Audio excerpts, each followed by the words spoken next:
Meus amigos, quando aqueles três decidem jogar bola, fica complicado de segurar. Nós tivemos mais um show na temporada hoje do trio M&M, principalmente de Messi e Mbappé conduzindo as obras de arte da partida. E a gente vai falar obviamente disso, já que talvez não, é o grande destaque do dia de hoje de Champions. Mas como vocês já sabem, aqui no canal a gente fala um pouquinho de cada jogo, dá uma geral em cada grupo. Então, sem mais delongas, vamos jogo a jogo, grupo a grupo, na ordem. Começando pelo grupo E. Grupo que teve mais um classificado para as oitavas, o Chelsea, que venceu fora de casa o Salzburg por 2-1.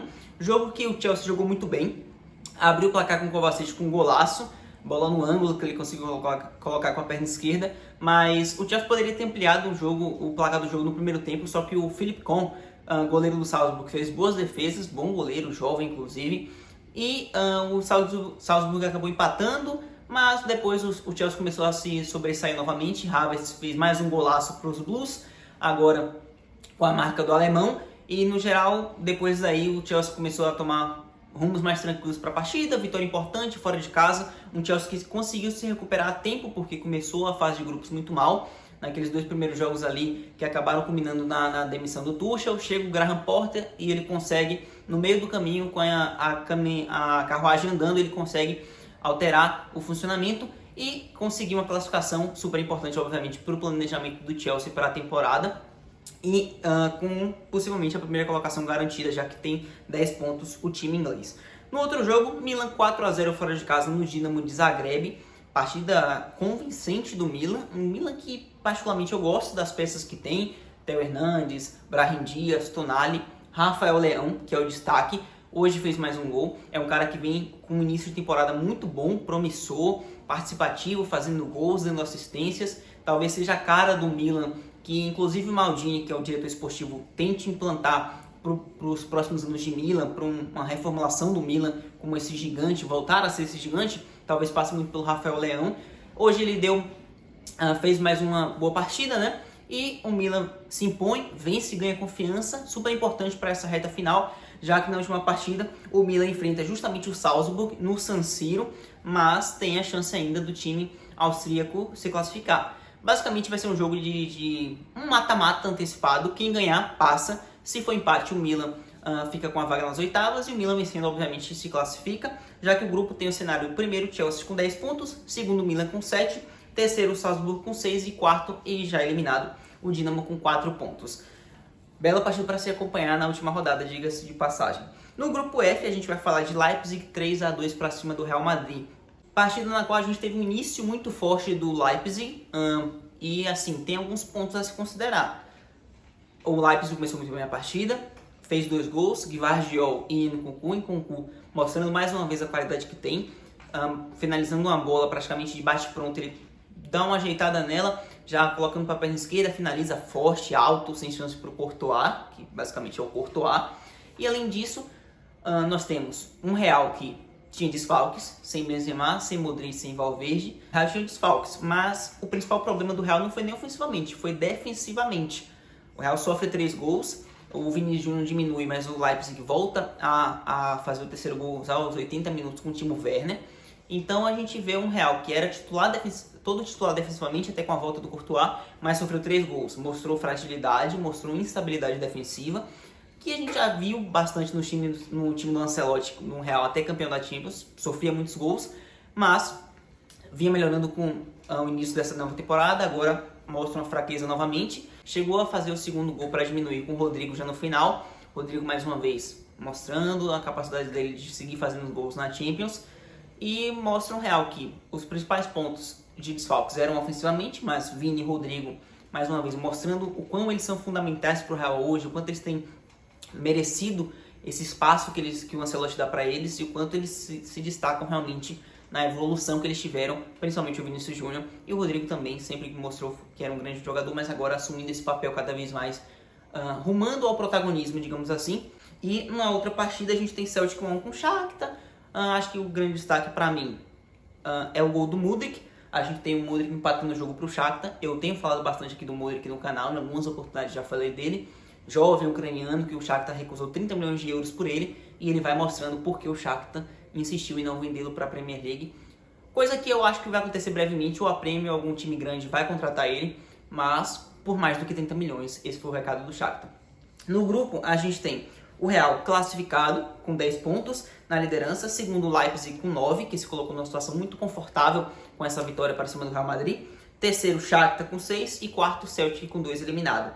Na última rodada, nós temos Shakhtar e Leipzig na Polônia. Eu ia dizer na Ucrânia, mas na Ucrânia a gente não sabe por que não pode ter os jogos, e estão sendo na Polônia os jogos do Shakhtar.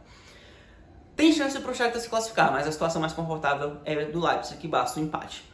Grupo G. Grupo G trouxe pra gente Dortmund e City, a volta de Haaland ao Signal Iduna Park, a muralha amarela, na qual eu particularmente esperava bastante que ele fosse aplicar a famosa lei do ex. Inclusive acho que eu apostei 3-1 nesse jogo pro City e foi 0-0. O Haaland acabou neutralizado, o Dortmund, por mais que não tivesse a posse, o City acabou com mais de 70% de posse de bola. Isso já é esperado para os times do Guardiola. A questão é você não deixar que a posse dele te cause dano. E o Dortmund, não possibilitou isso. Conseguiu se defender bem.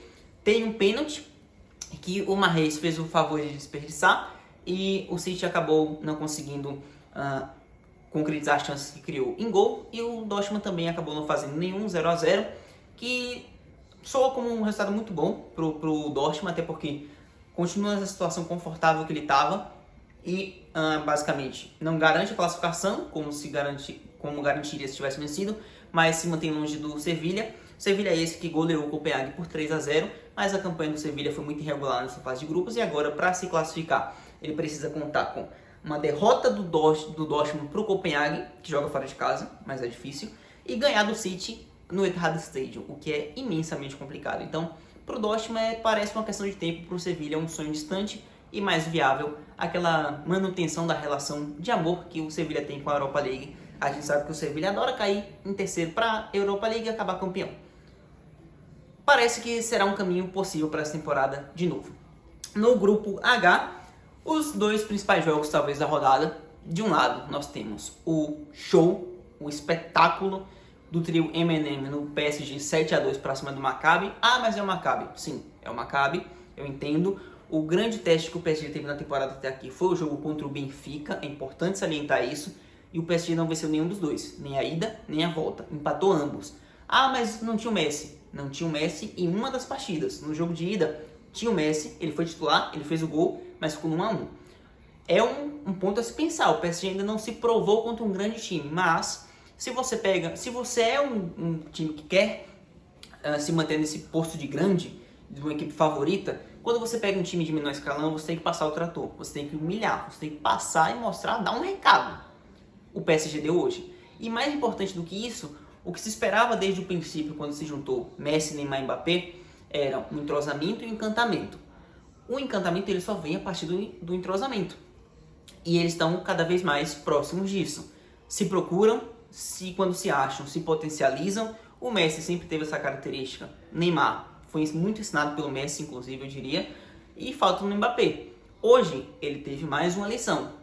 Quanto mais o Mbappé procurar os dois, mais ele vai ser servido pelos dois, mais eles vão se ajudar, mais eles vão se potencializar e mais o PSG vai ser vitorioso de partidas. Se o Mbappé entender isso e praticar isso durante a temporada inteira, o PSG cresce muito em possibilidade até de favoritismo para Champions. Pelo menos eu vejo assim. Se ele deixar isso para só alguns jogos e querer decidir as partidas grandes, não confiar muito nos outros dois, querer chamar para si, ele pode se complicar. Mas talento, todos os três têm absurdamente. O que o Messi fez hoje foi mais uma das atuações de gala dele, 2 gols, 2 assistências, 2 belos gols. O Mbappé faz 2 golaços também. Se complementam e se ajudarem, é fatal, como foi para o Maccabi Haifa hoje, que tomou 7-2. E um PSG que já estava classificado, mantém a liderança. Então, o PSG estava, acho que o PSG já estava, ou se classificou hoje.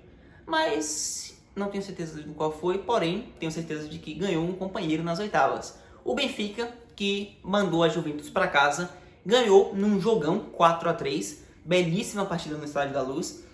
Só que, a gente, por mais que teve um equilíbrio bem interessante durante a partida, que em algum momento teve 4-1 para o Benfica, mas foi equilibrado nos números, principalmente quando a Juventus faz algumas alterações, entra mais na partida. E a gente tem os detalhes ali de que o Benfica jogou muito bem, o Rafa foi extremamente decisivo, 2 gols, 2 golaços, um de letra, o outro de cavadinha. Sim, ele conseguiu fazer isso na mesma partida. Um Benfica que joga muito bem, que é muito bem equilibrado, muito bem armado. O técnico Roger Schmidt fazendo um excelente trabalho. O Benfica que o Roger Schmidt foi contratado para essa temporada, no início dessa temporada, então em pouco tempo ele conseguiu encontrar meios, as contratações e revelações da base entrando muito bem no time. Enzo Fernandes contratado, Antônio Silva da base, muita variação, muita inteligência na armação do time. E hoje se mostrou mais time do que a Juventus de novo. O Benfica já tinha vencido a Juventus uma vez e hoje venceu. Por mais que a Juventus fosse buscar 2 gols ali nos 75 minutos mais ou menos, sair de um 4-1 para um 4-3, teve uma chance de empatar o jogo, mas você percebia que mais time ali era o Benfica.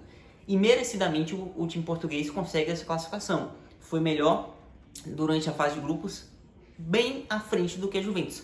E a Juventus essa tem que se preocupar até de ficar de fora de uma Europa League, porque é possível. A Juventus vai encarar o PSG e precisa de um empate e contar com a derrota do Maccabi se quiser jogar Euro. Já que o grupo conta com o PSG primeiro com 11 classificado, segundo o Benfica também com 11 classificado, terceiro Juventus com 3, Maccabi em quarto com 3 pontos também. No geral, hoje tivemos mais 3 times classificados, Chelsea, City e Benfica, se não me engano é isso. Atuações memoráveis, acho que do Messi dá para entrar nessa conta, do Mbappé possivelmente também. Jogos bem interessantes, Real perdendo, City empatando, Juventus eliminada. Um belíssimo dia e amanhã tem mais. E como você já sabe, se tem Champions, tem análise no final do dia aqui no canal. Então você já se inscreve se você chegou agora e gostou do conteúdo. Se você já está aqui, você compartilha para os amigos que gostam de futebol europeu, para a gente trazer mais gente para nossa família aqui no canal 10 e Fala. Valeu, tamo junto, tchau!